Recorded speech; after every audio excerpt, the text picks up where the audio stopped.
com nossa saudação sempre muito fraterna e cordial aos companheiros, companheiras que se achegam nesse instante e que formarão conosco uma fonte de radiações através do pensamento elevado, na forma de oração, quer seja para pedir através das suas rogativas ou agradecer pelas bênçãos recebidas, ou ainda simplesmente enaltecer a obra da criação como tudo aquilo que nos serve à manutenção da vida orgânica, física, que é importante para se vincular aos nossos espíritos ainda necessitados do processo reencarnatório da vida terrena.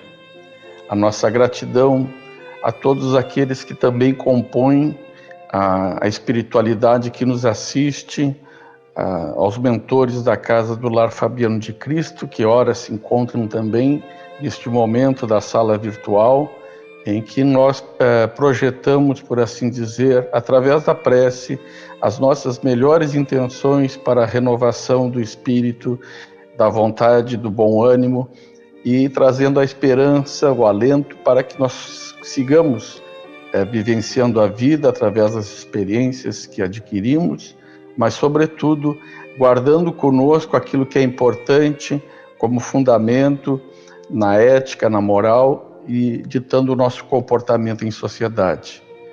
Nós trazemos previamente do livro Caminho, Verdade e Vida, ditado pelo Espírito Emmanuel, na psicografia de Francisco Cândido Xavier, o capítulo 101, que é intitulado Tudo em Deus.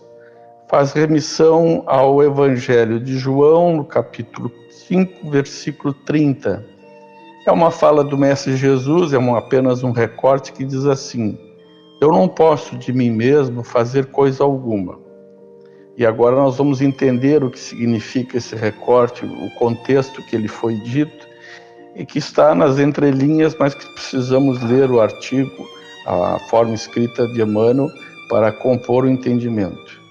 Diz assim: constitui ótimo exercício contra a vaidade pessoal a meditação nos fatores transcendentes que regem os mínimos fenômenos da vida. O homem nada pode sem Deus.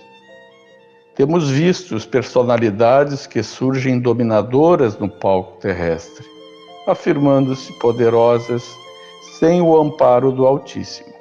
Entretanto, a única realização que consegue efetivamente é a dilatação ilusória pelo sopro do mundo, esvaziando-se os primeiros contatos com as verdades divinas. Quando aparecem temíveis esses gigantes de vento, espalham ruínas materiais e aflições de espírito.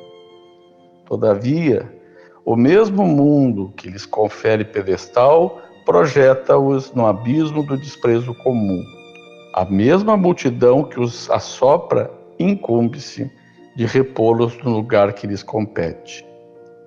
Os discípulos sinceros não ignoram que todas as suas possibilidades procedem do Pai amigo e sábio, que as oportunidades de edificação na terra, com a excelência das paisagens, recursos de cada dia e bênção dos seres amados, vieram de Deus, que os convida pelo espírito de serviço a ministérios mais santos.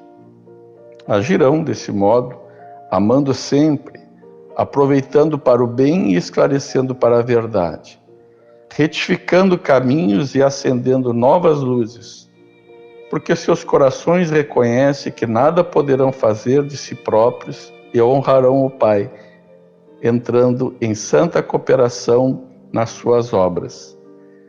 Texto de Emmanuel, como nós havíamos referido anteriormente, e que se nota, na verdade, quando Cristo fala que de mim nada poderei fazer, é que sempre que ele se manifestava era cumprindo a lei divina, a vontade do seu Pai, do nosso Pai Celestial, que é Deus, nosso Criador. Em todo instante em que ele agia, lecionava, prelecionava, pregava o seu evangelho, em verdade nada escrito naquele período, nos primórdios do cristianismo. Ele trazia esta cooperação, esse espírito de serviço que coopera com a vontade última daquele que nos deu a vida e que nos criou. Portanto, ele de si próprio disse que nada podia fazer, porque não teria conteúdo. E nós vemos, num paralelo que é traçado no texto, que há personalidades que surgem no palco terreno, afirmando-se com poderes extracorpóreos, poderes transcendentais e coisas assim, e que não se vinculam sob o amparo de Deus. Entretanto, quando conseguem chegar para eles e para todos nós, como de algum modo vivenciaremos por necessidades de resgate individual e coletivo, os momentos mais difíceis em que a natureza se mostra ostensivamente com a sua própria força, eles não conseguem ter este amparo e se protegerem. Ou seja, eles não dominam o cenário do mundo, a não ser por essa falsa ilusão, por esse sopro, como diz o texto, que dá a eles a falsa ilusão de que eles estão momentaneamente sob o controle, que estão no controle das coisas.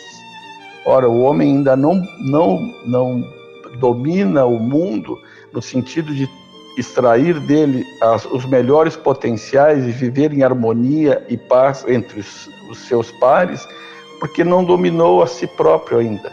E é preciso que nós reconheçamos dentro de nós, na natureza íntima de cada ser, o viés da divindade, aquilo que é dentro de nós que não é simplesmente criação da matéria.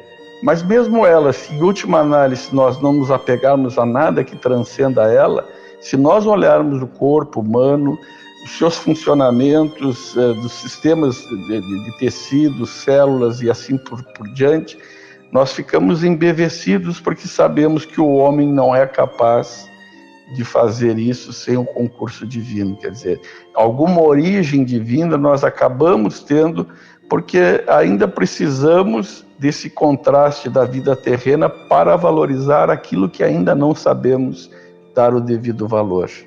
Então, nos parece que quando essas ondas temíveis, esses ventos gigantes aparecerem, trazendo ruínas materiais e aflições de espírito, nós precisamos realmente nos vincular à sabedoria do Mestre Jesus, que dizia que de si próprio ele nada poderia dar, porque não fazemos absolutamente nada sem o concurso de Deus, sem a sua aprovação.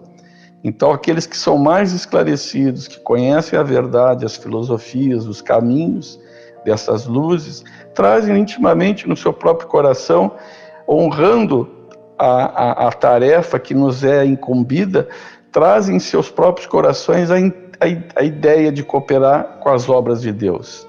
Portanto, nós aqui apenas repetimos de alguma forma um entendimento que talvez seja até consensual, ou outros que possam se agrupar a esse, para que dê a cada um a compreensão da dimensão divina. Cada um é capaz de crer da sua própria forma, de entender Deus de uma certa maneira. O fato é que nada que existe ao nosso redor, se olharmos a abóbada celestial, as luzes da noite, as estrelas e outros tantos astros que nos são visíveis a olho nu, nós sabemos que ali está a mão de Deus. Quando nos reportamos à natureza como um todo, está a mão de Deus. Quando nós olhamos uns aos outros, se bem nos compreendermos, está aí também a mão de Deus. Ou seja, a paz que nós criamos também é o concurso da divindade, é a sua vontade. Como nós ainda estamos num estágio muito inferior, em vias de progresso, evidentemente, considerando sempre os avanços que são possíveis, nós entendemos que só continuaremos avançando quando nós nos integrarmos à filosofia divina, cooperando, ajudando e nutrindo esse sentimento de paz, de concórdia e de fraternidade entre nós. Então, rogamos ao final da nossa prece para que Deus esteja presente em cada um de nós através da figura do Mestre Jesus e daquelas entidades benfeitoras que o representam. Que a paz esteja com cada um de nós, não só agora, mas sempre. Que assim seja.